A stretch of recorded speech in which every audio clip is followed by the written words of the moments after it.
welcome to our next set of lessons in 1 Samuel. We're going to be in 1 Samuel 13 through 16 today, and we're going to make the transition from Saul's kingdom into David's kingdom. And one of the key messages that we're going to see come out of these four chapters, 1 Samuel 13 through 16, is how Saul is progressively rejected as king in preparation for what we're going to see in 17 through 20, which is David being progressively accepted as king. So we're seeing a transition of power here that is a little bit pointed in the way it's described. In fact, many scholars look at these particular chapters, 13 through 20, maybe 4, definitely through the end of 1 Samuel, as a very pointed political section of the Bible that is trying to convince us that David is the rightful king. Now, of course, we much later have already accepted David as the rightful king, but in the context of the composer of the book, the author of the book, the message is that we are supposed to accept David and his descendants versus Saul and his descendants. And we'll get to that a little bit later when we look at the books of Kings as well as other parts of the Bible as well. But let's go ahead and jump in here. It says, "Now Paul was a certain number of years old when he began to reign, and he reigned for something and 2 years." Now let me go ahead and just pause there. So if you look in many Bibles, there will sometimes be an ellipsis right there. So it literally says Saul was ... years old when he began to reign, and he was ... and 2 years over Israel. Now, what you'll see when we get to the book of Kings, and Chronicles also picks this up, is that we always start off these stories about the beginnings of a reign of a certain king by sort of describing how old he was, how long he's going to reign. Sometimes, in particularly the book of Kings, we'll talk about who the mother of the king is, and I'll explain that more when we get to the book of Kings. And then we might have in the Kings, we might have a characterization of whether the king is good or bad, right? Now, here we see that we don't really have those words. If you look back at the Septuagint, which is the Greek translation of the Bible that was the basis of our Greek New Testament, and if you also look at the Masoretic text, which is where we get the Hebrew text of the Bible from, the number of years has been sort of removed. Now, we don't know why it's been removed. It may have been removed just because some copyist forgot to put it in when they're copying it by hand. Remember, there's no photocopying machines, there's no PDFs, there's no, mimeographs, there's nothing that mechanically replicates it. Books in the ancient world are replicated by hand copied, and it may have been described just innocently, inadvertently skipped over that portion of the text, and then the later scribes, not knowing what the number is, just skipped it as well, and we just keep skipping and skipping and skipping and skipping and skipping, and now we have no idea how old he was. It could have been, that's part of that political message, that we really don't want to know how old Saul is or how long he reigned, because we're trying to remove him from history.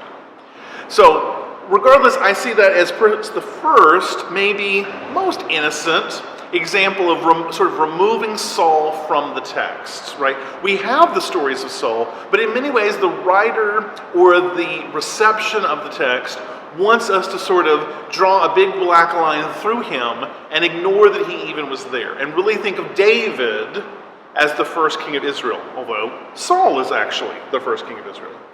So I just want to explain that sort of textual note there, that's a little bit weird.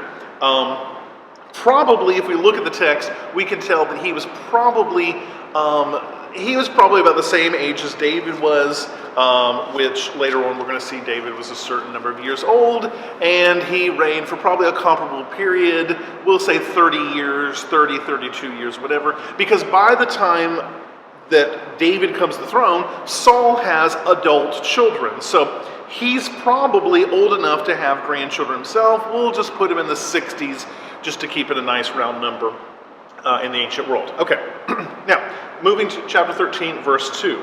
Saul chose 3,000 men of Israel, and it talks about how many men come from that. 2,000 came with Saul from Michmash in the hill country of Bethel, and 1,000 were with Jonathan in Gibeah of Benjamin, and the rest he sent home, every man to his tent. Now, the point here I want to point out is that we're about to see how many men are there at the sort of the end of this campaign. And it's not going to be 3,000, okay? So I want you to sort of stick a pin in 3,000 men. And Saul is confident enough that he thinks with these 3,000 men, he can send everyone else home. He doesn't need that many men to fight the Philistines. Okay, that's a major point we're going to look at. Okay.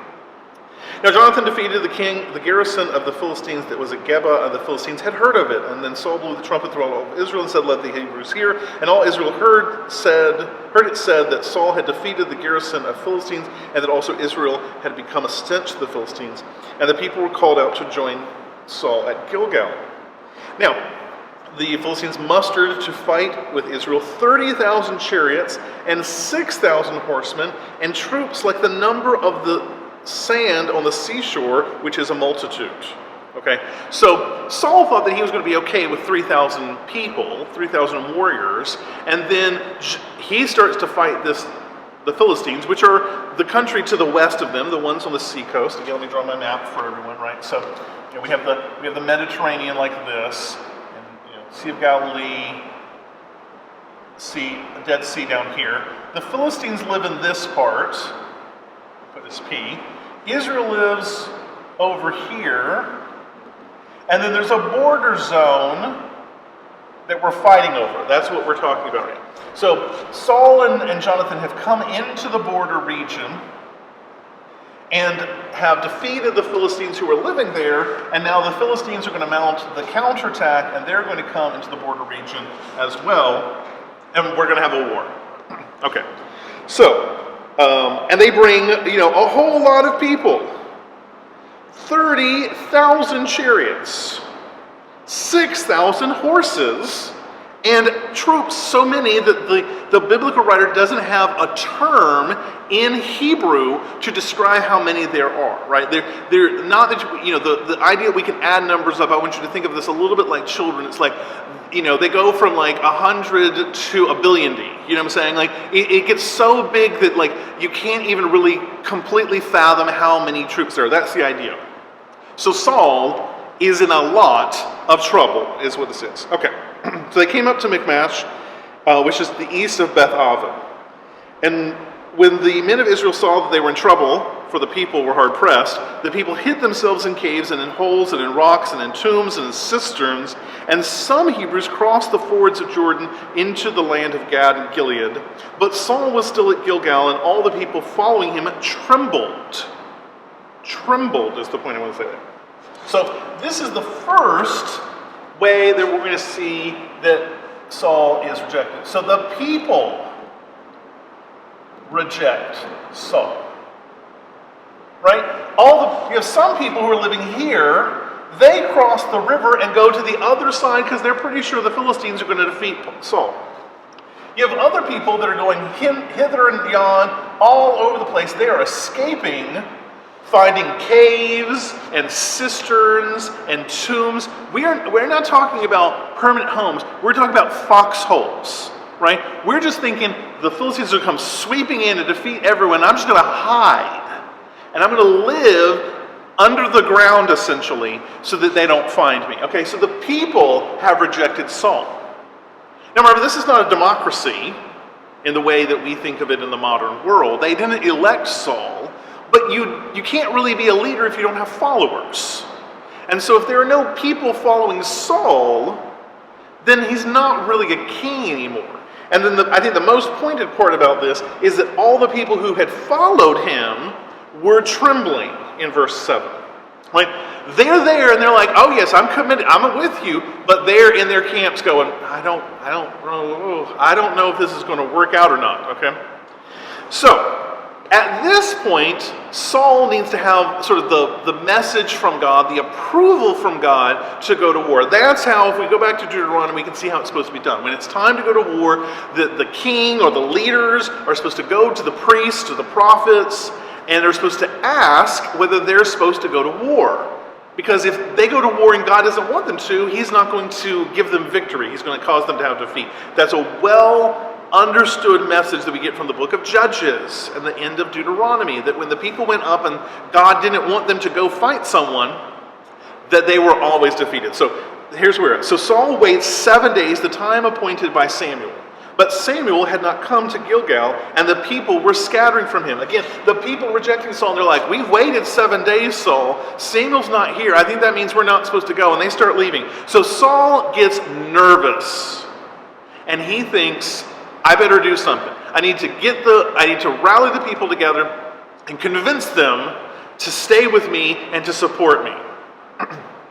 So Saul said, bring the burnt offering here to me and the peace offering. So they brought him the burnt offering. Okay, and I'm going to skip this part for a little bit. Oh, no, I can.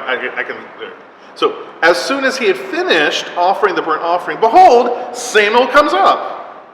And Saul went out to meet him and greet him. And Samuel says, what have you done? And Saul said, when I saw that the people were scattered from me, and that you did not come within the days appointed, and the Philistines were mustered at Michmash, I said, now the Philistines will come down against me at Gilgal, and I have not sought the favor of the Lord. So I forced myself and offered the burnt offering. And Samuel said to Saul, you have done foolishly. You have not kept the command of the Lord your God, which he commanded you. For then the Lord would have established your kingdom over Israel forever, but now your kingdom shall not continue. The Lord has sought out a man after his own heart, and the Lord has commanded him to be a prince of his people, because you have not kept what the Lord commanded you. So Samuel arose and went from Gilgal, and the rest of the people went up after Saul to meet the army. They went up from Gilgal to Gibeah of Benjamin. Okay, so at this point, we get to point 2, which is that God rejects Saul. Right? So in this section that we just had, we have that Saul does something he's not supposed to do. He is not a priest. He is not a prophet. He is not permitted to offer the burnt offerings. In the way Israel constructs its religious and political leadership that we see in the Bible, it's a distinction. The king is not authorized to do priestly things. Okay? But that's what Saul did. He needs to get the people approved, and so he's going to go and offer up the burnt offerings and seek the favor of God on his own. Because Samuel is taking his time. It's a little bit like Lord of the Rings, right? A wizard is neither early nor late. He arrives precisely when he means to. But Samuel was a little bit late for Saul's liking. And so, because of that, Saul takes it upon himself. And I love the way he phrases it. He's like, I twisted my own arm. Oh, I didn't want to do it, Samuel, but I had to. No, he didn't. He knew what he was doing. And he knew he was not supposed to be doing it. And so this whole discourse here is that Saul offers the offering incorrectly, and because of that, Samuel says, God has rejected you. You're not going to be the king anymore. If you had just done what God wanted you to do, then he would have supported you, and your dynasty would have reigned forever. But you know what? You didn't, and so he's going to pick someone else, someone who really follows him, and his dynasty is going to go. Again, we're making the case that David and his descendants are the true kings of Israel, right? So I want you to notice the political messaging that's coming in here, right? So the rest of the people went up after Saul, and Saul numbered the people who were present with him, about 600 men. Let's do the math. At the beginning, we had 3,000 men. At the end, we have 600 men. If you look at the text, that it's something like a week or two, right? So it's 7 days that he's waiting for Samuel. And it's a certain number of days, because of the battle. Right? So Jonathan goes up and defeats the Philistine garrison, and there's a couple of, it takes a little time for people to move around. So we'll call it 14 days. And in 14 days, we have lost 80% of the people. The people have rejected Saul. Even the 3,000 warriors. Remember, Saul was so confident he sent the other warriors home. But even these best warriors that he selected, even 80% of them are like, nah, I'm going home. I'm out. This is clearly a bad situation for Saul. Okay, so verse 16. And Saul and his son, and Jonathan his son, the people who were present with him, stayed at Gibeah of Benjamin, but the Philistines were encamped at Michmash. And raiders came out of the camp of the Philistines in 3 companies. And one company turned to Ophrah in the land of Shual, and another turned to Beth Horon, and another company turned toward the border, looks down the valley of Zeboim toward the wilderness. So one goes north, and one goes east, and one goes south, is what I'm saying. And there was no blacksmith. Anyway, we're skipping over this part, blah, blah, blah, blah, blah. And so Jonathan goes and defeats them. I'm going to skip over to chapter 14. You can read this about, it just talks about how he's going to fight all of them himself. Now, because of the battle, Jonathan, his son, is successful yet again. We're going to see in chapter 14, the beginning part of chapter 14. But Saul, again, does not trust that he is in control. And so I'm skipping to verse 24. And so what we saw in the first verse is that Jonathan was doing pretty good. He was fighting the battle, and he was,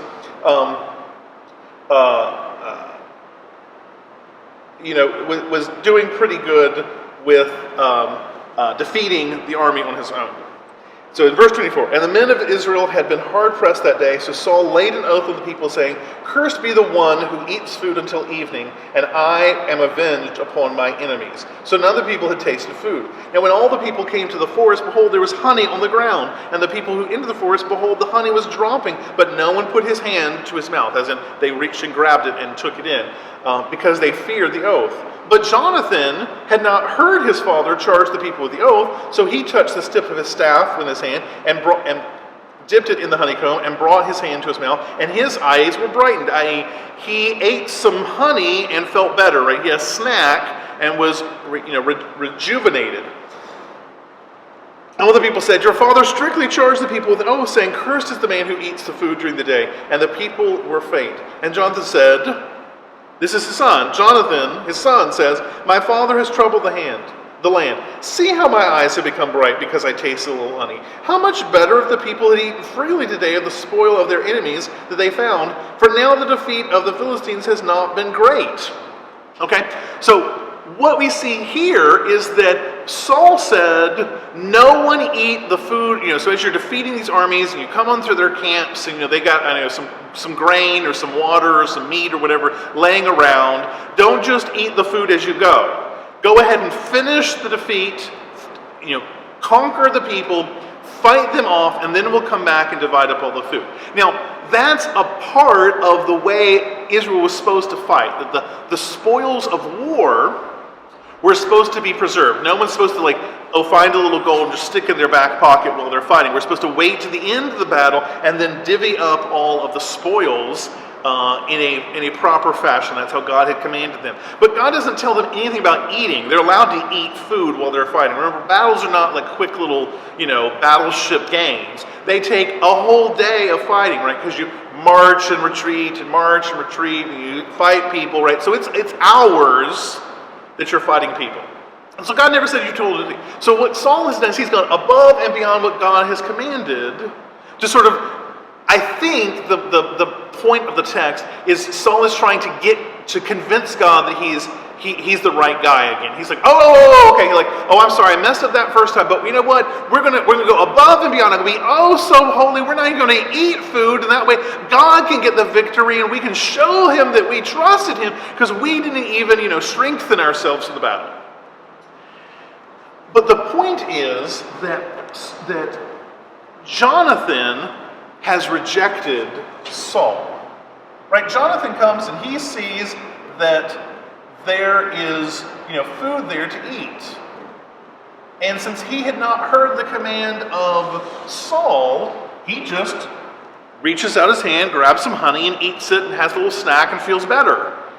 And one of the people says to him, but your father said for none of us to eat, for cursed is the one who eats the food today, right? And all the people are looking at him like, what are we going to do, Jonathan? Are we going to follow your father? Or are we going to follow you in your example?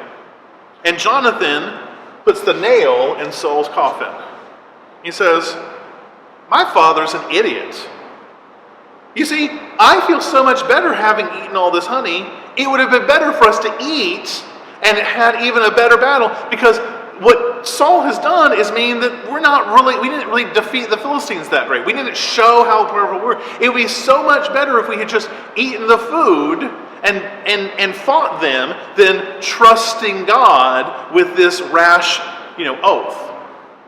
So again, Saul's kingdom is yet again in jeopardy. Not only do the people reject him, and they're not really following him, God's rejected him, and Samuel's gone back home, and he said, I'm not going to go out in this battle with you. I'm not going to represent God in this thing when he's not supported you. And then his own son, Jonathan, also rejects his authority. And this is pretty much just downhill from there. Now, when Saul had fought the Philistines, he did okay, but he's losing control of the message. And so what we're going to do is we're going to have this pivot to the other side, and we're going to see the sort of fulfillment of this breakdown of Saul's authority. So the end of chapter 14, Saul and Jonathan comes back to Saul. He reports in. He says, yes, I didn't know. I ate some of the honey. Here I am, you made this vow. I'm the first one to die. I will respect your, right, I rejected your authority, but I'm going to respect your authority again. And what does Saul do? He sort of lets Jonathan off the hook. He's like, you know what? I'm not going to do that. I'm going to, okay, we're going to defeat him. And the people reject Saul. The people save Jonathan from Saul. Saul says, okay, well that's the point. I made this oath, and I'm gonna, even if it's my own son, then I'm going to have to kill you. And the people said, oh no, you're not, Saul. Oh no, you're going to save him, because Jonathan is the one who's worked this great salvation. He's the one that saved us. He's the one that defeated the Philistines. He is the king, right? We're going to save him, and we're not going to support you. So the people ransomed Jonathan, and he did not die. And then it talks about how Saul had what's called a colophon here at the end of chapter 14. It talks about all the victories that Saul had done and all the different people that were associated with him. And then at the beginning of chapter 15, we again have the Lord rejects Saul, right? So Saul tries to take up the spoils of war. And he was supposed to go and fight the Amalek, the nation of Amalek. Amalek lives down here. Amalek, I forgot my E. Amalek lives down in this region right here. And if you go back to Deuteronomy, Amalek is the nation that refused to let Israel cross. Right, when Israel's coming out of Egypt, they come to the territory of Amalek, and Amalek says, you're not going to come and cross our territory, and they have to go back into the wilderness and come around to the other side, right? And so there's a promise made in Deuteronomy that when the king arises in Israel, that they're going to defeat Amalek and destroy them. Okay, so after Saul, Jonathan, defeats the Philistines, then Saul, probably Jonathan, was supposed to go down and defeat Amalek. And they go down and they defeat them, but they save the king. So I'm going to make a little crown here. Crown. The king of Amalek at this time was called Agag. And they were supposed to kill him, right? They're not supposed to save anyone. They're supposed to kill all of the men of Amalek to fulfill the vow. And so Saul, he wants to have, the glory of having, marching these troops in battle and showing the defeat to all of the people as he marches back to his capital city. But Samuel runs into him. And Samuel says, what's all of this? And Saul's like, oh, I brought a great sacrifice to God. And he's like, you weren't supposed to bring a great sacrifice to God. You were supposed to destroy everything in Amalek. And you saved Agag, the king of Amalek over there, and you were supposed to kill him. And so, I love this verse, by the way. Samuel has this lovely little thing, right? And it says, in verse 32, so Samuel said, bring here to me Agag, the king of the Amalekites. And Agag came to him cheerfully, because he thought, sure, This is okay. I'm going to get, probably just shamed, but I'm going to live. And Agag says, surely the bitterness of death has passed. And Samuel said, as your sword has made women childless, so shall your mother be childless among women. And Samuel hacked Agag to pieces before the Lord in Gilgal. I love that, right? Because the vow was to destroy all of Amalek. And so when Saul wouldn't do it, Samuel did, right? So Saul fails God yet again. And Samuel has to pick up the pieces and do what Saul was supposed to do. He was supposed to kill all these people. And when Saul didn't do that, Samuel said, bring him here. I'm going to do it. And Agag thinks he's fine. And I love that because he's probably coming and he's like, surely I'm just going to be defeated. Maybe they'll make me a slave, but I'm not going to die. And Samuel's like, bring me my axe. And just chops him up. I love that. I think that's so cool. Anyway, so sometimes the Bible's really funny, and I think that's one of the funny parts of the Bible, right? So it's just like, that's the thing. Now we see the turn. Jonathan has rejected Saul. The people on 2 occasions have rejected Saul. On 2 occasions, God's rejected Saul. And now we're going to see this turn. And the turn we're going to see is starting in chapter 16. We're going to see the transition from the reign of Saul to the reign of David. We're going to see the transfer of power from the old dynasty to the new dynasty. And with that, we're going to see a comparison of the character of Saul to the character of David. So next week, we're going to pick up with David, and we'll start out a little bit about that. And I want you to bring this idea with you, that we're going to see all of these ways in which Saul was rejected are going to be flipped over, and in all of these ways, the people and God and even Jonathan are going to endorse David as the rightful king. So I'll see you next week.